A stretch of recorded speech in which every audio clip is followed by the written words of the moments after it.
नाज़रीन, कंदकोट में मुख़्तलिफ़ बिरादरिन तनफ़ा मुग़विन की बाज़ियाबी लाइ इंडस हाईवे ते धरणो हयो वियो। इन हवाले से तफ़सील ॾिसूं था। वीडियो लिंक ते मौजूद है पीर बख्श बंगवार। जी पीर बख्श।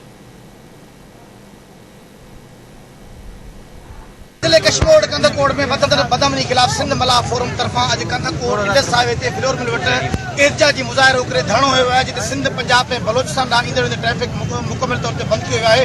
अचो दिन सां मुतालबो हिननि जो छा आहे, आख़िर जो कहिड़ो मुतालबो आहे, छो रोड बंद थी वेठा आहिनि ऐं पुलिस इंतज़ाम आख़िर छा थी करे। 9 ॾींहंनि खां असांजी बिरादरी जा 3 माण्हू जेके अगवा थी विया आहिनि ऐं मुसलसल पुलिस ऐं एसपी साहब सां राब्ते जे बावजूद जेको 2 ॾींहनि जी मोहलत वधी वई, 2 ॾींहनि खां 3 ॾींहं गुज़री विया, 3 ॾींहनि खां 8 ॾींहं गुज़री विया, मतिलबु को तदारुक न थियो।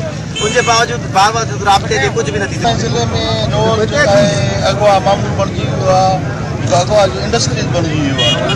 हे मुसलसल मीरानी बिरादरी जा 3 नौजवान अगवा आहिनि। उनखां पहिरीं जेका एसपी साहब जे गेट ते जेका एहतजाज जो सॾु हो, उन में बि उन्हनि इंतज़ामिया मोहलत वरितो, उन्हनि दोस्तनि मोहलत ॾिनी ऐं हाणे जेका इहे एहतजाजनि रोडनि ते बीठा आहियूं, असीं चऊं था त असीं पुरअमन शहरी आहियूं। असीं कंहिंखां तफ़्फ़ुज़ घुरंदासीं, तव्हां खां घुरंदासीं। असांजे कश्मीर ज़िले में का इंतज़ामिया कोन्हे।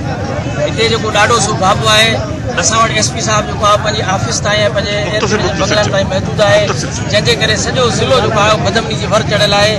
जमात इस्लामी मला फोरम जी भरपूर हिमायत जो ऐलान करे थी। जिते बि धरणो वणंदा असां सां गॾु आहियूं। कंदकोट तालुके में बदअमनी जे हवाले सां अगवा थियल आहिनि। असांजो मुतालबो इहो ई आहे त माण्हू बाज़ियाब कराया वञनि। अगरि न कराया विया त अॼु जेको हीअ एहतजाज आहे, इहा हिकिड़ी ऐं सम्झो मिसकाल आहे, बाक़ी न आहे त असां पूरे कंदकोट खे शटर बंद लॉकडाउन करे छॾींदासीं। रोज़ अगवा बराए तावान फुलूं धाड़ा चोरियूं चाबी चोर ये मुसलसल रोज़ जो मामूल बणियल आहे। उनजे करे अॼु मना फोरम जी तरफ़ां जेको एहतजाजी इहो धरणो हुयो, उनमें असां मजलिस इबादत मुस्लिमीन ज़िला कश्मीर जी तरफ़ां पंहिंजे सॼे दोस्तनि सां गॾु सां इज़हार यकजहती कयोसीं ऐं एसपी साहब खे असां पुरज़ोर मुतालबो कयूं था, जेके बि मग़वी धाड़ेदार वटि आहिनि, महिरबानी करे उनखे फिलफोर बाज़ियाब कनि। एसपी जी नाइली आहे, जंहिंजे करे असां आए रोज़ माण्हू बि अगवा थियनि था, आए रोज़ मोटरसाइकिलूं बि चोरियूं थियनि थियूं, माण्हुनि खां फुर बि थिए थी, उन्हनि खे ज़ख़्मी करे, उन्हनि खे धक हणी करे, उन्हनि खां मोटरसाइकिलूं बि फुर थियनि थियूं। जेके धरणो में वेठा उन्हनि पंहिंजो इहो आवाज़ सां वीचार वठिया आहिनि त ज़िले कश्मीर कंदकोट में बदअमनी अरूज ते आहे। रोज़मर्रा माण्हू अगवा थियनि था, फुरूं थियनि था।